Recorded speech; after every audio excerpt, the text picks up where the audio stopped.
اللہ الرحمن الرحیم. السلام علیکم معزز ناظرین اکرامی. U M T T V کے ساتھ مجھے کہتے ہیں آر جے ارحم اور خوش آمدید کہتا ہوں آپ کو U M T T V کے پوڈ کاسٹ میں. ناظرین اکرامی, یہ جو 1 مئی ہے نا, لیبر ڈے ہے, یہ بڑی ایک امپورٹنس کا آپ کہہ سکتے ہیں بڑا امپورٹنٹ دن ہے اور اہمیت کا حامل ہے میری اور آپ کی زندگی کے اندر. ہم نا در حقیقت انڈرسٹینڈ نہیں کرتے, سمجھتے نہیں ہیں کہ آخرکار یہ 1 مئی ہے کیا. ہم لوگ اس کو ایز اے ہالیڈے گزار دیتے ہیں, کچھ لوگ نانی کے گھر چلے جاتے ہیں, کچھ شہر سے باہر چلے جائیں گے, ملک سے باہر تو خیر آپ نہیں جا سکتے ایک دن کی چھٹی کے اندر, لیکن اس کو آپ انڈرسٹینڈ نہیں کرتے کہ در حقیقت 1 مئی کو بھائی ہوا کیا تھا. تو ہسٹری جاننا آپ کے لیے بہت زیادہ ضروری ہے کہ جو ہم چھٹی مناتے ہیں آخر کس چیز کی مناتے ہیں, اور 1 مئی کو در حقیقت کیا ہوا تھا, آخر اس کی پلاٹنگ کیا ہے. میرے ساتھ بات چیت کرنے کے لیے آج ایک ایسی شخصیت موجود ہیں جنہوں نے ہیومن رائٹس کے لیے بہت زیادہ کام کیا, لیبر رائٹس کے لیے بہت زیادہ کام کیا. میرے ساتھ موجود ہیں chairman Pakistan labour rights council اور ایک ہیومن رائٹ ایکٹیوسٹ مخدوم ایم دریاب یوسف ہاشمی صاحب, جو کہ میرے ساتھ اس وقت موجود ہیں. ان سے بات چیت کا باقاعدہ آغاز کرتے ہیں. کچھ 1 مئی کے متعلق بات چیت کریں گے, کچھ جاننے کی کوشش کرتے ہیں کہ آخرکار پلاٹنگ کیا ہے, 1 مئی کو ہوا کیا تھا. سر السلام علیکم. وعلیکم السلام. کیسے ہیں سر آپ؟ ٹھیک ہے, اللہ کا شکر ہے. اچھا سر, بات چیت کا باقاعدہ آغاز کرنے سے پہلے, مین ٹاپک کے اوپر آنے سے پہلے میں کچھ آپ سے جاننا چاہوں گا کہ 1 مئی ہم اس کو as a national world wide holiday celebrate کرتے ہیں. کچھ جگہوں پر 1 مئی کو چھٹی دی جاتی ہے, کچھ جگہوں پر 5 کو بھی دی جاتی ہے, ویری کرتا ہے دن. تو جاننا چاہوں گا یہ لیبر ڈے کی ہسٹری کیا ہے, ہوا کیا تھا در حقیقت. دین اسلام کے اکارڈنگ خطبہ حجۃ الوداع سے بڑی کوئی انسانیت کی خدمت جو اس میں ہوئی ہے, جو حضور نے فرما دیا ہے, وہ اس سے بڑا حقوق انسانی کا کوئی ہو نہیں سکتا. نہیں ہو سکتا. لیکن کیونکہ زمانہ ہے, ترقی کر رہا ہے, اس وقت سے لے کے آج تک ترقی ہوتی جا رہی ہے, تو اس طرح انڈسٹری میں بھی ریولوشن آیا. جیسے جیسے انڈسٹریز میں ریولوشن آتا ہے ویسے ویسے لیبر جو ہے اس کی اسٹرینتھ میں بھی اضافہ ہوتا ہے. امریکہ کے شہر شکاگو میں جو چیمپئن ہے حقوق انسانیت کا اور دعوے دار ہے, وہ الگ بات کہ جہاں انہیں سوٹ کرتا ہے وہاں حقوق انسانی ان کے جاگتے ہیں, اور جہاں سوٹ نہیں کرتا کشمیر جیسے علاقوں میں وہاں وہ سو جاتے ہیں اور نام بھی نہیں لیتے کہ کیا ظلم اور کیا زیادتی اور کیا تشدد انڈیا وہاں پر بہا رہا ہے, خون بہا رہا ہے. پورا آزاد کشمیر جو ہے وہ قبرستان بن گیا ہے, اور نوجوان بچوں کو آنکھیں ضائع کر رہے ہیں ان کی تاکہ وہ اندھے ہو جائے, بیماریاں لگ جائیں انہیں, اس قدر ایمونیشن وہاں پر بہایا جا رہا ہے. تو وہاں حقوق انسانی نہیں. تو اس چیمپئن جو تھا حقوق انسانیت کا, اس کے اپنے انڈسٹریل ہب شکاگو میں 1847 میں یہ معاملہ شروع ہوا, اور گریجولی یہ 1886 تک جد و جہد جاری رہی, اور اس دوران بے شمار مزدوروں پر جھوٹے مقدمے بنے, ٹریڈ یونین بنانے کی سزا دی گئی. خود تو وہ جاگے, خود تو انہوں نے اپنی انڈسٹریاں بنائیں, لیکن جیسے ہی مزدور آرگنائز ہونے لگے تو انہیں آرگنائز ہونے کی اجازت نہیں دیتے تھے, اور وہاں پر شعور ہی نہیں کہ لوگ مزدور جس نے محنت کر کے انڈسٹری کو ڈیولپ کرنا ہے اس کو بھی اس کا حق دیا جائے. گاڑی کے 2 پہیے ہیں نا جی, ایک پہیہ کے بغیر تو وہ گاڑی نہیں چلتی. تو انہوں نے یہ تو آیا کہ پیسہ کمانا ہے, لیکن اندھا دھند کمانا ہے اور جبر اور ظلم کر کے کمانا ہے. یہ شعور نہیں تھا کہ بھئی مزدور کو بھی مزدور کی مزدوری دے رہی ہے. تو اس مزدوروں نے اپنے آپ کو میں جب انہوں نے چیمبر آف کامرس بنائی, جب انڈسٹریز کے لوگ اکٹھے ہوئے اور انہوں نے اپنی ایسوسیشن بنائی, تو مزدوروں نے بھی اپنی انڈسٹری اپنے ٹریڈ یونین کا آغاز وہاں کیا. اور اسی جد و جہد میں انقلاب آتے آتے مختلف ملکوں میں پھر انقلاب بھی آیا, اور پھر انقلاب سے طاقت پکڑ کے مزدور آرگنائز ہوئے. تو 1847 سے لے کے 1886 کی ایک طویل جد و جہد ہے جس میں بے شمار مزدور لیڈر یا تو قتل کر دیے گئے, یا پھانسی کے جھولے جھلائے گئے, یا ان پہ جھوٹے مقدمے بنا کر ملازمتوں سے نکالا گیا. اس طرح ٹریڈ یونینز والوں نے قربانیاں دیں اور وہ اپنے حقوق کے لیے جد و جہد کرتے. ان کا مطالبہ کیا تھا؟ ان کا مطالبہ یہ تھا کہ 8 گھنٹے سے زیادہ کام نہ لیا جائے, 8 گھنٹے سے زائد کام لینے پہ ڈبل اوور ٹائم دیا جائے, صحت کا خیال رکھا جائے, اور فیکٹریوں کے اندر, کارخانوں کے اندر ایسا ایٹماسفیئر کریٹ کیا جائے کہ مزدور کی صحت خراب نہ ہو, مزدور تندرست رہے. تندرست ہوگا تو محنت کرے گا. اب وہ 16 گھنٹے اور 18 گھنٹے مزدوروں سے کام لیتے تھے اور مزدوروں کی صحت کا خیال نہیں کرتے تھے, ٹوائلٹ تک نہیں تھے, تو جس کی وجہ سے بیماریاں پھیلتی تھیں. مزدوروں کو ریسٹ نہیں ملتی تھی, بیمار ہوتے تھے, نیند نہیں ملتی تھی, بیمار ہوتے تھے. تو انہوں نے کہا جی ہماری میڈیکل کا کچھ سوچے. جیسے انہوں نے ڈیمانڈ کی, انہوں نے جھوٹے مقدمے بنائے اور انہیں گرفتار کر لیا. انہیں گرفتار کر کے ملازمتوں سے بھی نکالا اور جھوٹے مقدمے بھی بنائے. اس طرح پھر 1886 میں سے لے کے 1992 تک کو باقاعدہ ایک کنفیڈریشن اور انٹرنیشنل لیبر آرگنائزیشن جو ان کی تھی, انہوں نے اس کا ایک اجلاس بلایا. اجلاس بلانے میں انہوں نے امن کے نشان کے طور پر سفید جھنڈے اٹھائے کہ ہم لڑائی نہیں کرنا چاہتے, ہم تشدد نہیں کرنا چاہتے, ہم تشدد کا جواب بھی نہیں دینا چاہتے, ہم پرامن طریقے سے اپنی ڈیمانڈز جو ہیں وہ پیش کرتے ہیں اتھارٹیز کو کہ ہماری مطالبے پورے کیے جائیں, ہم سے ڈبل اوور ٹائم نہ لیا جائے, ہماری صحت کا خیال کیا جائے اور دیگر مطالبات. تو یہ سلسلہ وہاں تک جاری رہا اور 1886 میں انہوں نے کے بعد 1992 میں 1992 میں انہوں نے باقاعدہ اپنے بیوی بچوں کو لے کے اس میں شرکت کی. اور بیوی بچوں کو لے کے شرکت کرنے کا مطلب بھی اس ریلی میں یہ تھا پیغام دینا, یہ میسج کنوے کرنا کہ ہم پرامن ہیں. اگر پرامن ہیں, اگر ہمارے ذہن میں کوئی تخریب کاری ہوتی تو ہم اپنے بیوی بچے ساتھ نہ لاتے. یہ انٹرنیشنل کمیونٹی کو یہ میسج کنوے کہ ہمیں انہیں یقین تھا کہ ہمارے پرامن جد و جہد پہ یہ جو ہے تشدد کریں گے. تو انہوں نے تشدد سے بچنے کے لیے اور ان کی وائلیشن سے بچنے کے لیے, ان کی ظلم اور زیادتیوں سے بچنے کے لیے اپنے بیوی بچوں کو بھی ساتھ لیا اور ریلی میں شرکت کی. اس پہ بھی گولیاں چلی اور اس پہ کافی لوگ قتل ہو گئے. پھر کچھ کو پھانسی چڑھا دیا گیا جھوٹے مقدمات میں. اس کے بعد پھر لیٹر آن وہ اس بات پہ یہ جب آگ پھیلی اور دوسرے ملکوں میں گئی تو دوسرے ملکوں کے لوگوں نے, پورے یورپ نے ان کی فیور میں سٹرائک کر دی.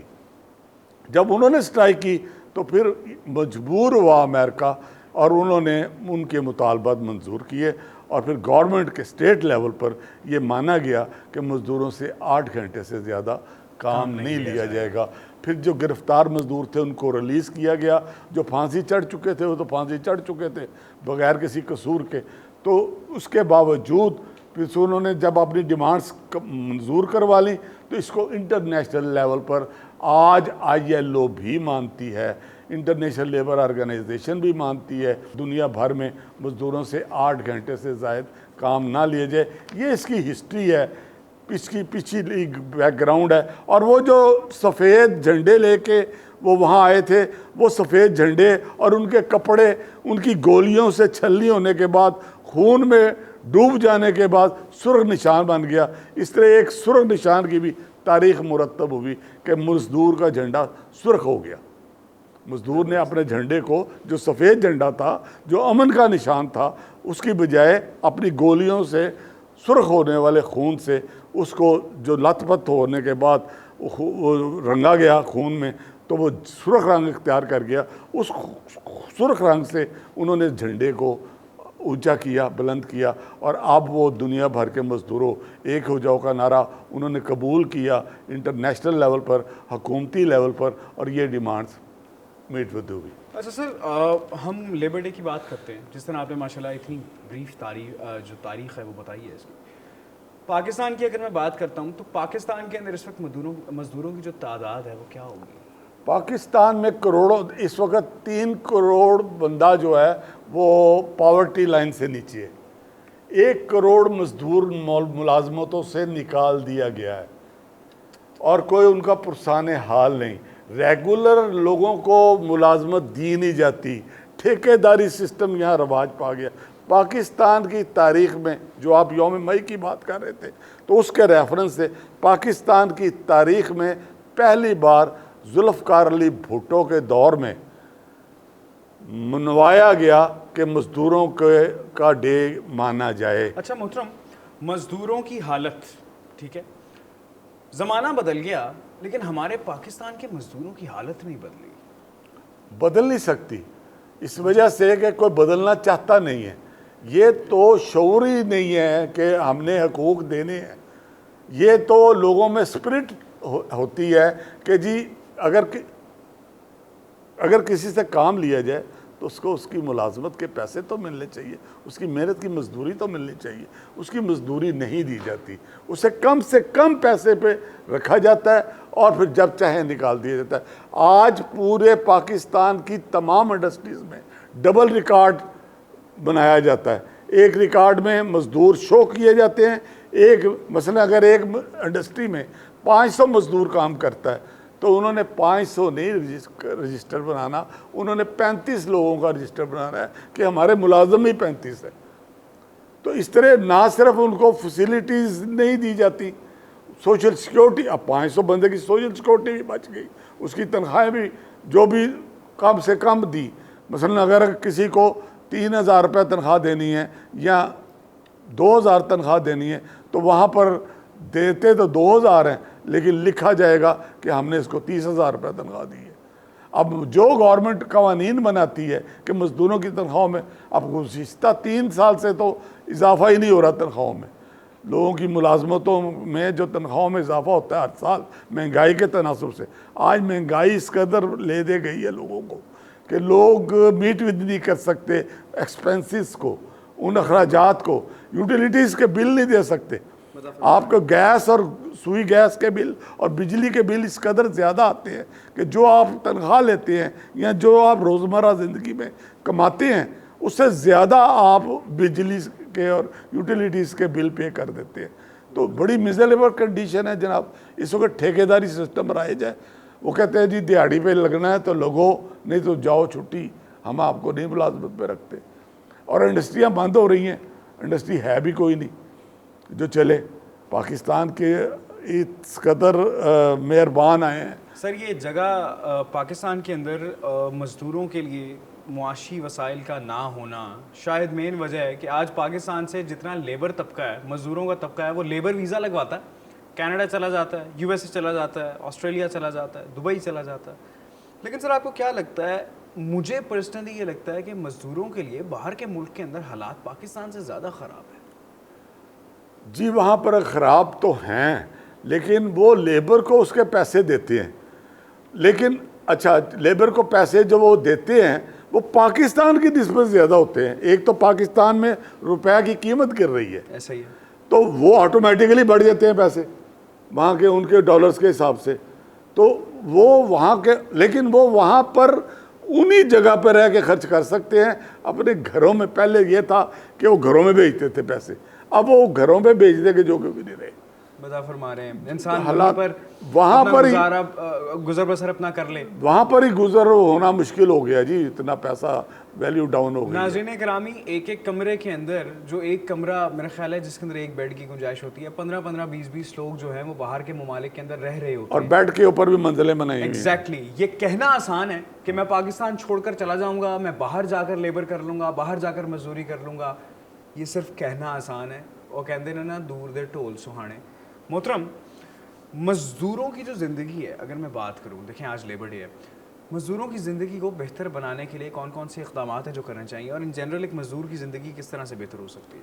پہلی بات تو یہ ہے کہ مزدوروں کو ریگولر جو پرماننٹ نیچر کی جابز ہیں، جو کام، جو انڈسٹری ایسی ہے جس نے رہنا ہے تو وہاں پر مستقل لوگ رکھنے چاہیے، ورک چاہ یا دیہڑی پر مزدور نہیں رکھنے چاہیے، پرماننٹ نیچر کے ریگولر بندے رکھنے چاہیے، اور ان کو ان کی محنت کے مطابق ان کو معاوضہ ملنا چاہیے، اور پھر اگر ان کو فیسیلیٹیٹ کیا جائے، اگر وہ زخمی ہو جائیں دوران ڈیوٹی، کام کے دوران، تو ان کا علاج کرایا جائے، انہیں اب پورے پاکستان وابڈا کے ملازم آپ کو یہ دکھائی دیتا ہے، یہ وابڈا کے جو گلی محلوں میں آپ کو ملازم دکھائی دیتے ہیں یہ وابڈا کے اصل ملازم نہیں ہیں، یہ تو دبئی آئے ہوئے ہیں، یہ تو روز رات کو 10,000 روپیہ کما کے گھر لے کے جاتے ہیں۔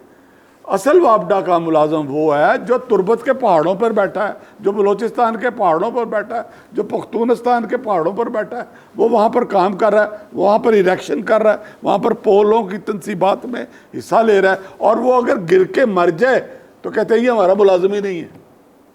اس کو یہ ملازم ڈکلیئر ہی نہیں کرتے جو دوران ڈیوٹی کام کے دوران شہید ہو گیا یا مر گیا۔ اور یہاں پر جو ہے فیسلٹیز مل رہی ہیں لیکن کم مل رہی ہیں، لیکن مل رہی ہیں، اور رشوت زیادہ ہے، رشوت اس قدر زیادہ ہے کہ سارے ملک کے اندر ٹوٹل آپ کا بل جو ہے بجلی کا، بجلی چوری جو انڈسٹری کے لوگ کرتے، کوئی سٹیل مل والا، کوئی فلور مل والا۔ میں ایک بات کہتا ہوں، جب نیشنلائزیشن ہوئی تھی اس وقت بجلی کے بل کیا آتے تھے، اور جب ڈی نیشنلائزیشن ہوئی ہے تو بجلی کے بل کیا آتے ہیں، وہ ڈیفرنس دیکھ لیں اور وہ ڈیوٹی کے آورز دیکھ لیں۔ تو یہاں پر بجلی کے جو پیسے ہیں وہ بھی یہ لوگ کھا جاتے ہیں، اور جو بجلی چوری ہے یہ خود کراتے ہیں۔ جو بجلی چوری نہیں کرتا اس پہ جھوٹا کیس ڈال دیتے ہیں، مقدمے ان پہ بنتے ہیں جو لا ابائڈنگ سٹیزن ہیں، جو قانون کا احترام کرتے ہیں۔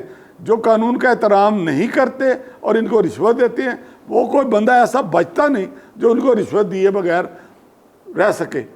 تو یہ پیسے بھی کما رہے ہیں اور یہ سارا کچھ کر رہے ہیں۔ یونیورسٹی کے پلیٹ فارم کے اوپر آپ آج موجود ہیں، تو میں چاہوں گا کہ جانے سے پہلے ہمارے اسٹوڈنٹس کے لیے، بچوں کے لیے کوئی ایسی ایڈوائس دے کر جائیں جس کے اوپر یہ آگے چل کے عمل کرے، کیونکہ آپ کو پتہ ہے جنریشن زی اپنے اختتام پر ہے، جنریشن الفا کا آغاز ہونے والا ہے، ٹھیک ہے، 2025 سے۔ اور جنریشن الفا کو ہم جتنا اسٹڈی کرتے ہیں، جتنے سرویز آئے ہیں، یہ جنریشن وہ کرنے کی صلاحیت رکھتی ہے جو کسی نے نہیں کیا، یہ سرویز شو کرتے ہیں۔ تو بچوں کے لیے کوئی پیغام دے کر جائیں، کوئی ایسی بات کر جائیں کہ ان کو یہ بات پتہ چلے کہ ہم کس معاشرے میں رہ رہے ہیں اور ہم نے اس معاشرے کو کس طرح سے بدلنا ہے۔ میرا ایک دوست ہے، وہ امریکہ گیا تھا، وہ کہتا ہے میں نے جیل میں دیکھا، وہ جیل کا تھا آئی جی، تو ابراڈ گیا، وہ گیا امریکہ، تو اس نے کہا کہ جتنے مسلمانوں کا قیدی ہیں وہ وہاں پر پیس ہے، اور جہاں دوسری جگہ وہاں پر وہ کیوں، وہ 5 وقت نماز پڑھنے کے لیے جاتے ہیں، وہ قرآن پاک کا مطالعہ، وہ کہتے ہیں ہمیں صحیح قرآن پاک دیں، ہمارے پاس صحیح قرآن پاک نہیں ہے، قرآن پاک بھی صحیح نہیں ہے، یہ فلانے مولوی کا ہے، اس کا بیٹا اس کی مخالف کر رہا ہے، اس کا باپ اس کی مخالفت کر رہا ہے، تو ہمیں آپ صحیح قرآن پاک دیں تاکہ۔ تو بات یہ ہے کہ وہاں پر ہماری جو نئی نسل ہے نا آنے والی، وہ دین کے راہ پہ چل رہی ہے، عمل درآمد کر رہی ہے، لیکن وہ نام روشن کرے گی، وہ انشاءاللہ انقلاب لائے گی، اور وہ دنیا میں اسلام کا ایجنڈا سربلند ہوگا۔ اس کے لیے ہمیں پر امید رہنا چاہیے، اور ہمیں اپنے بچوں کے لیے ایسا ایٹماسفیئر بنانا چاہیے کہ اس میں وہ پروان چڑھے۔ جب وہ گھر میں دیکھیں گے خرابیاں، نقصان، تو پھر وہ غلط راہ پہ بھٹک جائیں تو ان کا قصور نہیں۔ وجہ فرما رہے ہیں مخدوم صاحب، آپ آج یہاں پر تشریف لے کر آئے، بچوں سے مخاطب ہوئے، میرے سے بات چیت کی، جزاکم اللہ خیر۔ بہت اللہ آپ کو عزت دے، جزاک اللہ، اللہ تعالیٰ خوش رکھے۔ معزز ناظرین کرامی، 1 مئی، یہ جو پہلی مئی ہے، یوم جس کو ہم یوم مزدوری کہا جاتا ہے یا لیبر ڈے کہا جاتا ہے، اس کو سمجھیں، اور اس کو سمجھنے کے ساتھ ساتھ ایک چیز مزید سمجھیں۔ دیکھیں، ہر انسان کے اندر کہیں نہ کہیں کوئی لوپ ہول موجود ہے، کوئی لیکیج ہے، ٹھیک ہے۔ میں اگر اپنی بات کرتا ہوں، میں اگر چلیں میری بھی بات آپ چھوڑ دیں، باعث ہو جائے گی، پھل والے کی بات کرتا ہوں، پھل والا مزدوری کر رہا ہے، لیکن پھل والا اگر گلے سڑے سیب ڈال کر دے گا تو بیچ میں اس کی بدعنوانی شامل ہو گئی ہے، ٹھیک ہے۔ آپ کو اس چیز کو سمجھنا ہے کہ ہم کوئی بھی کام کریں وہ کام چھوٹا نہیں ہے، اور اگر ہم کوئی بھی بدعنوانی کرتے ہیں، رشوت خوری کرتے ہیں، لوگوں سے پیسے لیتے ہیں، پیسے جھاڑتے ہیں، تو شاید ہمیں کوئی ادارہ نہ دیکھے، جبکہ دیکھ رہا ہے، شاید نہ دیکھے، پھر کہوں گا جبکہ دیکھ رہا ہے، لیکن ایک ایسا ادارہ ہے جس کی نگاہ ہر وقت آپ کے اوپر موجود ہے، وہ اللہ تعالیٰ کی ذات ہے۔ اپنی ذات کے ساتھ سنسیئر رہیں، خود کو یہ بتائیں کہ ہم نے پاکستان کی تقدیر بدلنی ہے، اور پورے کے پورے یہ جو امت مسلمہ ہے نا آپ کی، اس کو راج کروانا ہے پوری دنیا کے اوپر۔ ڈھیر ساری دعاؤں کے ساتھ بہت سارا خیال رکھے گا، اپنے میزبان آرجے ارحم نعیم کو دیجیے اجازت، اللہ نے کے بعد۔